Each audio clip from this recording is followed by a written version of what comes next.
from the Energy Boutique with your energy forecast for Sunday, December 19th. So the moon is still in Gemini energy for the early part of the day. We are going to be going void, of course, around 2:03 a.m. Atlantic Standard Time and locking into Cancer in energy 5:42 a.m. So we're still very much in the full moon energy window that will be with us for the next couple of days. It is still going to be messing with the pressure in our heads, with our overwhelming thoughts and feelings. If you haven't downloaded your moon guide, there's still plenty of time to do that. And as you know, when the moon moves into Cancer, its ruling spot, its powerhouse, comfortable place in the zodiac, all the feels get turned up that much more. We are definitely going to have a very emotional day. We have Venus and Chiron doing a little switcheroo here today as well, really adding to the inner struggle, the inner conflict going on inside of us. And of course, the energy is very potent as we build towards the solstice on the 21st. So we have 8 different aspects taking place here today. 5 of them involve the moon. While the moon is still in Gemini energy, its last aspect is going to be a trine with Jupiter.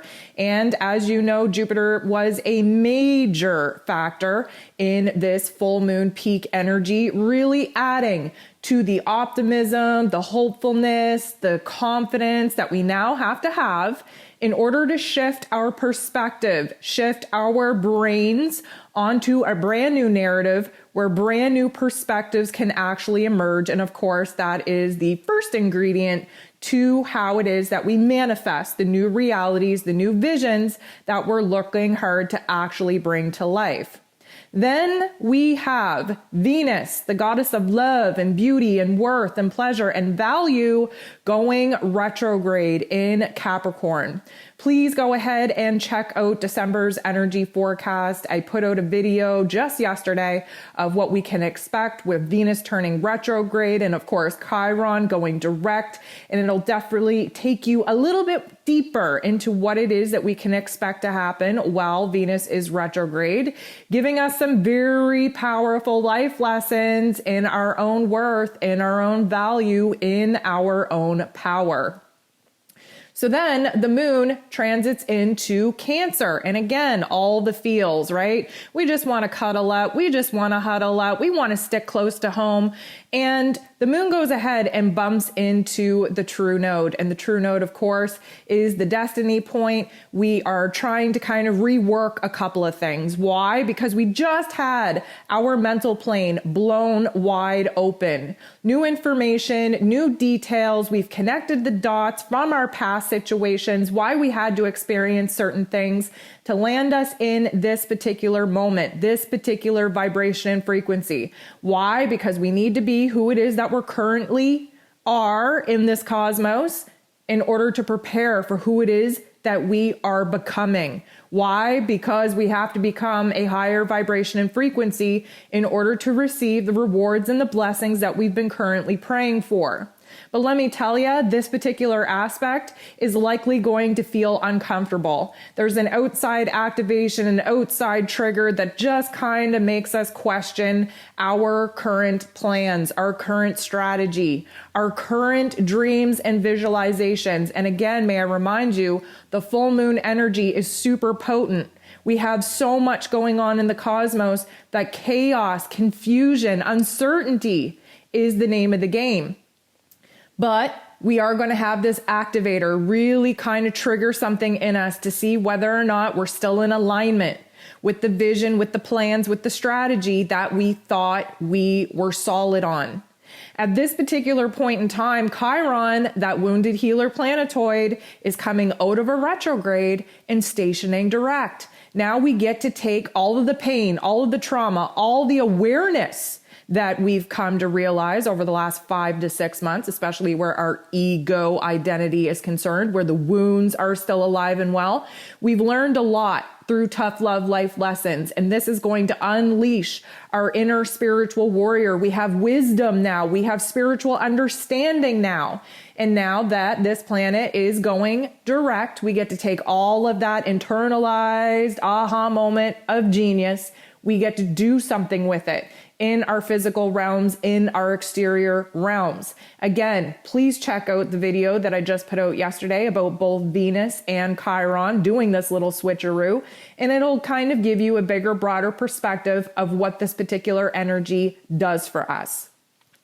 So, early afternoon, we have the moon in Cancer bumping into Mars in not the nicest way. This is actually an opportunity for us to choose whether or not we are going to fall victim to old patterns, old emotions, old behaviors, which of course the moon in Cancer, very attached to the old, very attached to the past, or whether or not we are going to act as the observer, see this as an opportunity to take a different action, to implement a different thought process, narrative, behavior, and see if we can make a difference in our world. Now, using the spiritual and intellectual knowledge that we just realized we had.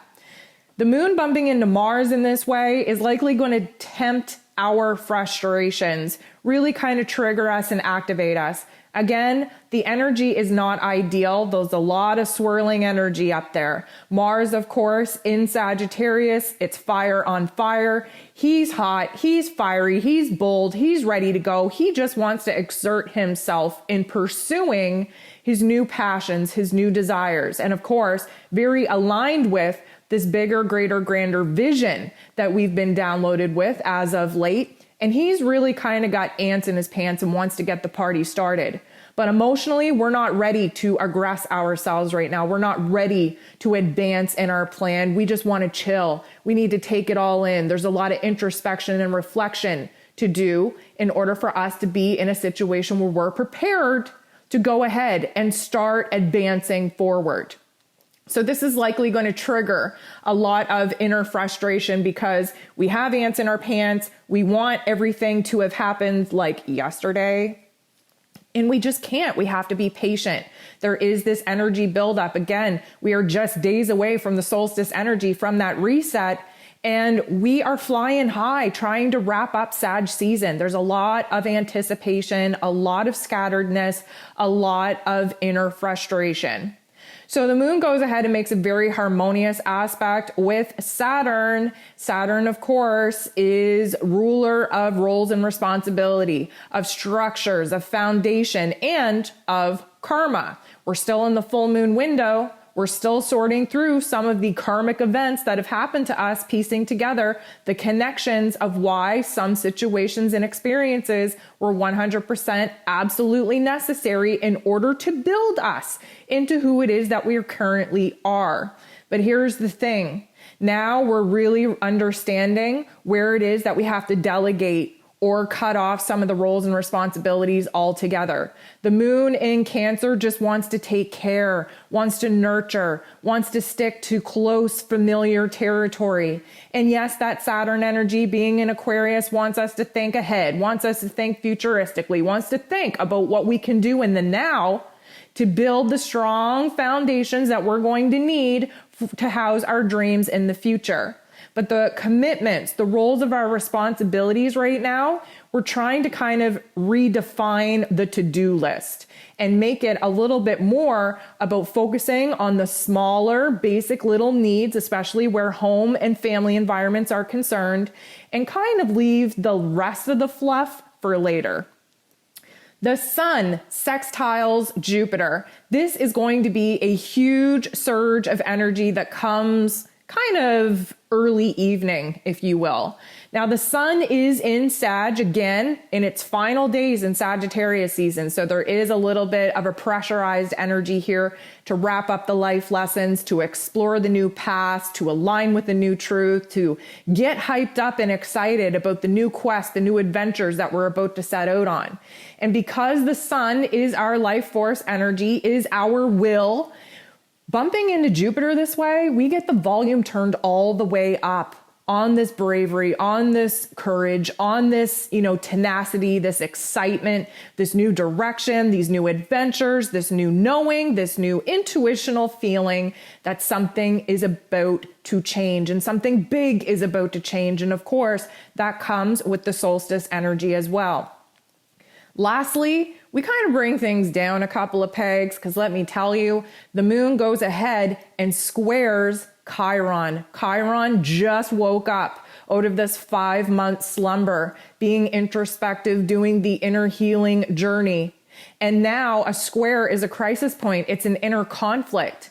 The moon in Cancer, very connected to the past, very reminiscent, very reflective, has a hard time because Chiron right now says, you know what? I've spent so much time thinking about the past and reliving the past and the pain and the trauma that went on with it. I don't want to live there anymore. I want to move forward. I want to heal some of these wounds. I want to take action in my physical realm to prove that I've overcome some of these challenges and obstacles.